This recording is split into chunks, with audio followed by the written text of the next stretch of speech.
नमस्कार, मैं हूं कुलदीप कुमार राउत और आप देख रहे हैं फॉरएवर न्यूज। साथियों, आज हम चर्चा करेंगे खास तौर पर राजा भैया को लेकर के। उत्तर प्रदेश में राजा भैया का नाम सुनते ही एक बाहुबली छवि चेहरा सामने आ जाता है। क्या वाकई में वो बाहुबली नेता है? क्या वाकई में उनकी पत्नी भवानी सिंह जो आरोप लगा रही हैं अपने पति के ऊपर, जो इनके पास विदेशी हथियारों का जखीरा है, वो पीएमओ तक पहुंच गई है? क्या मामला है, किन कारणों से, और आखिरकार भवानी सिंह क्यों बार पति के खिलाफ जो है जाती हुई दिखाई दे रही है? क्योंकि इनका मामला अभी भी जो है कहीं ना कहीं दिल्ली के फैमिली कोर्ट में चल चैनल के माध्यम आप तक ये जानकारी पहुंचाई है। इसी पर चर्चा करने के लिए हमारे साथ शर्मा है, उत्तर प्रदेश से ही आते हैं। उत्तर प्रदेश के राजनीति को लेकर के काफी जानकारी रखते हैं। उत्तर प्रदेश के एक एक राजनीतिक दलों की जानकारी रखते हैं। एक एक जो है नेता, राजनेता का जो है लगातार उन मामलों पर अपनी जो है प्रतिक्रिया देते रहते हैं। बृजनारायण शर्मा जी, आप लगातार तमाम मुद्दों पर अपना बयान रखते हैं, लेकिन राजा भैया का जो ये मामला आया है, उनकी अपनी ही पत्नी उनके खिलाफ जा रहे हैं, किस तरीके से और कैसे देख रहे हैं? देखिए, कहीं न कहीं राजा भैया की कमी रही होगी कि इस तरह की बात उनकी पत्नी कर रहे हैं। और राजा है, इनके पास तो हथियार, ये सारी चीज़ें, इनका व्यक्तिगत का खुद का हेलीकॉप्टर है, मैं व्यक्तिगत रूप से जानता हूँ। लेकिन इनकी पत्नी और इनके में कुछ अनबन है, जिनका तलाक का मामला दिल्ली के कोर्ट में चल रहा है जी। और उनकी पत्नी ने जो आरोप लगाया है, आरोप कहीं न कहीं सही भी हो सकता है और बिना तथ्य के उनकी पत्नी आरोप लगा नहीं सकती हैं। और राजा भैया को चाहिए था कि अपने घर में इन चीज़ों को, इन मुद्दों को, उनका निराकरण कर। राजा भैया के बारे में जरा सा बताइए, क्या वो वाकई में बाहुबली छवि के नेता हैं? क्या वाकई में उनके डर, मतलब उनका डर जो है वो उनके इलाकों में है? निश्चित रूप से लोगों की मदद भी करते हैं, ऐसी बात नहीं है।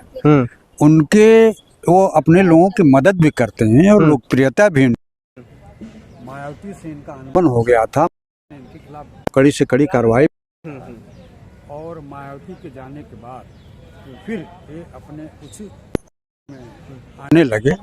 और लोकप्रियता भी है।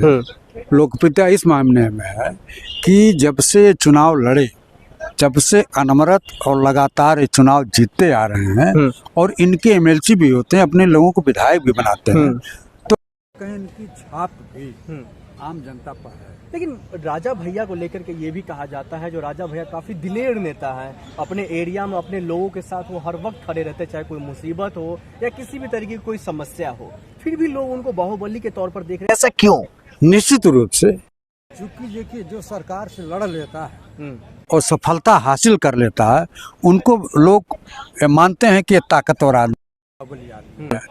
और अपने दुश्मनों को, भाई हर आदमी भी अपने दुश्मन को परास्त करना चाहता हूँ, दबाना चाहता हूँ। राजा भैया की भी व्यक्तिगत दुश्मनी रही और उन्होंने अपने ताकत पर, अपने पूरी ताकत के साथ अपने दुश्मनों को परास्त किया है। और आम जनता में उनकी छवि भी है, अपने लोगों की वो मदद भी करते हैं। यादव पर ये भी आरोप लगते हुए नजर आ रहे थे, उनके जब पिताजी जब मुख्यमंत्री थे तो बचाते थे या उनके साथ खड़े रहते थे, इस तरीके का भी मामला सामने आता था उसको। निश्चित रूप से मुलायम सिंह यादव जी की कृपा राजा भैया पर रही और मुलायम सिंह यादव राजा भैया की मदद करते थे, मदद किया भी है। लेकिन कुछ है, क्योंकि इस समय आप मुख्यमंत्री जानते हैं कौन है, राजा भैया भी उसी बिरादरी के हैं, तो योगी आदित्यनाथ जी के लिए आपस में इन लोगों का तालमेल है। और अखिलेश से कुछ अटपट भी है, कुछ खटपट भी है। इनके लोगों से राजा भैया का कुछ अरावट भी रहा। राजा भैया को लेकर के कई तरीके के मामला आते हैं। कभी आता है जो उनको, मतलब जो अफेयर वाला भी मामला आता है, जिससे नाराज उनकी पत्नी ने जो है याचिका दायर कर दी तलाक को लेकर के। दिल्ली फैमिली कोर्ट में मामला चल रहा है। इससे पहले लगभग 1 से 1.5 साल पहले मामला ये खूब उफान पर था, उनकी पत्नी वाला, और अभी फिर से ये निकल करके आ रहा है। दोनों पति पत्नी कई सालों से अलग रह रहे हैं। पति रहते हैं उत्तर प्रदेश में तो पत्नी रह रही है दिल्ली में। निश्चित रूप से आपकी बात सही, 100% सही है कि दोनों लोगों में आपसी तालमेल नहीं बन पा रहा। और आपसी तालमेल होता तो मुकदमेबाजी क्यों होती? तो इसलिए इन लोगों में अलगाव ही होना है।